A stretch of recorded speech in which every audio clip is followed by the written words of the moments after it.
Donc depuis tout petit on aime les animaux.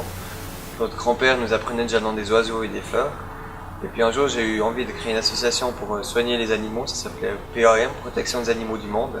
Alors quand nous avons commencé le magazine, on avait 10 ans, donc faut dire qu'on s'embêtait un petit peu, on savait pas trop quoi faire de nos journées, alors autant faire quelque chose d'intelligent. Puis j'ai demandé à mon frère Étienne de faire un prospectus pour faire connaître dans le cercle de la famille en fait cette association.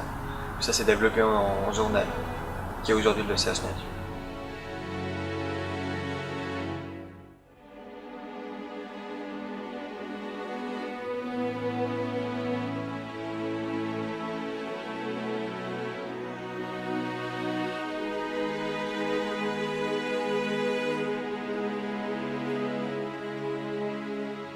Donc le premier numéro traitait de la fouine ou de la belette, on avait trouvé un livre là-dessus à la bibliothèque, on avait trouvé que c'était un sujet intéressant.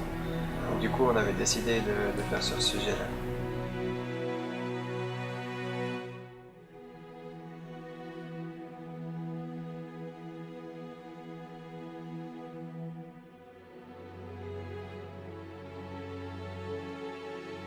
Donc en fait en voulant créer ce magazine on avait plusieurs buts. Donc tout d'abord sensibiliser, mais quelque chose qui était important pour nous, c'était pas de sensibiliser à la faune africaine, par exemple. C'est vrai qu'on parle beaucoup de la faune africaine et du monde entier, mais peu de gens connaissent vraiment la faune qui nous entoure. Donc le but c'était aussi d'ouvrir les yeux des gens autour de chez nous, leur montrer toutes les richesses de la nature de Suisse. Et puis c'est clair, quand on connaît, on peut mieux protéger aussi, donc sensibiliser de cette manière. On a eu beaucoup de retours positifs dans le sens où des abonnés du magazine nous disent qu'ils ont les yeux plus ouverts, dans le sens où ils sont plus attentifs à ce qu'il y a dans la nature proche de chez nous. Et puis ça c'est vraiment mon début, après il y a toujours ceux qui ne s'intéressent pas, mais en tout cas on a réussi à intéresser pas mal de monde.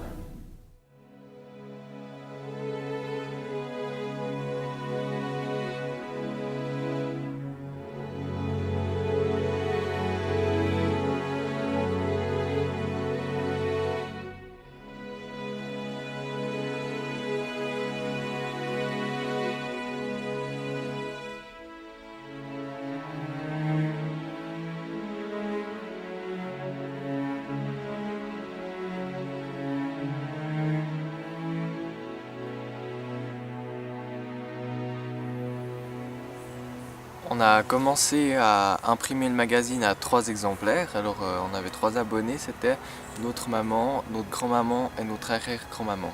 Et puis petit à petit on a évolué jusqu'à une trentaine d'abonnés qui étaient tous de la famille. Et puis je me souviens qu'à un moment donné, notre prof de 6e année primaire nous a dit « Est-ce que vous aimeriez avoir une cinquantaine d'abonnés en plus ?» Et nous on était partants.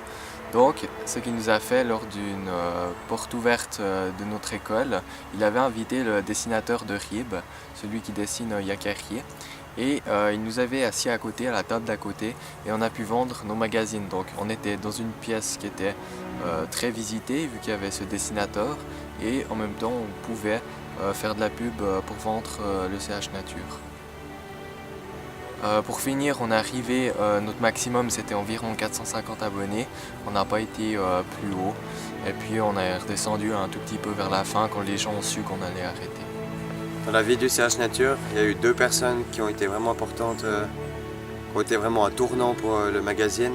Tout d'abord notre grand-père maternel qui nous a appris à aller dans la nature, et puis il faisait aussi de la photo, donc il nous a vraiment initiés à cette passion.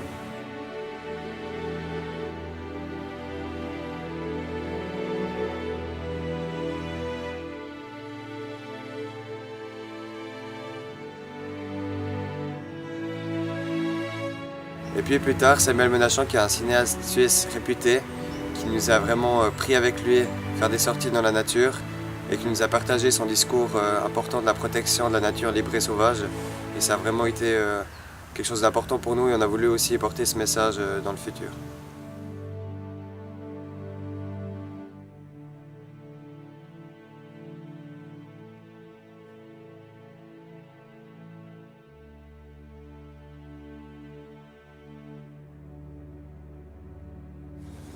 Alors à travers ces 9 ans de CH Nature, on a toujours cherché à aller vers plus de qualité. Donc les premiers numéros, c'était vraiment des feuilles découpées, agrafées, et puis la qualité d'impression était vraiment exécrable. Et puis dès qu'on a donné le travail à une imprimerie, tout de suite c'était mieux.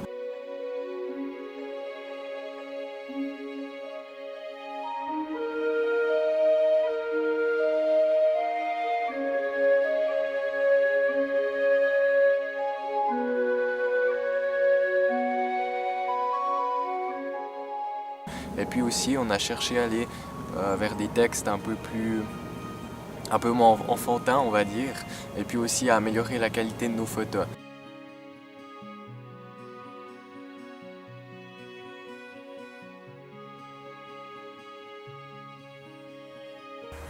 Alors la première exposition que nous avons faite, c'était dans le garage de notre papa.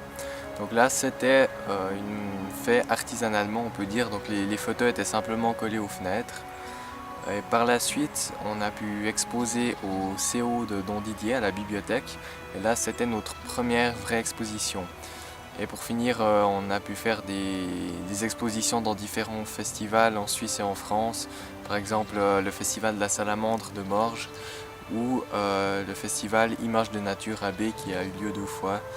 Ou encore en France au festival Nature Images de Tignecourt. Donc à chaque fois sur ces expositions on présentait nos magazines et ça nous faisait justement un peu connaître hors de cette frontière broyarde. Et là on vendait nos magazines et des cartes de vœux dont l'argent allait pour aider financièrement le magazine. Donc l'aventure CH Nature n'aurait pas eu lieu d'être sans certaines personnes. Je pense à tous nos abonnés, à tous nos sponsors, aux donateurs, à toutes les personnes qui nous ont accompagnés dans la nature, qui nous ont montré des choses, à toutes les personnes qui nous ont soutenus, motivés. Un grand merci. Alors j'espère que le CH Nature va laisser un certain héritage dans la mémoire des gens. Donc c'est clair, le CH Nature s'arrête, le magazine s'arrête. Et c'est pas pour autant que la nature arrête de vivre. Donc c'est important que les gens continuent à ouvrir les yeux, à aimer, à prendre du plaisir dans la nature et puis le plus important, à la protéger. Donc nous c'est clair, on arrête le journal mais c'est pas pour autant qu'on arrête d'être dans la nature. Si on arrête c'est également pour avoir plus de temps pour être sur le terrain. Donc nous on va continuer à faire des photos qu'on pourra bien sûr voir sur le site www.chnature.ch.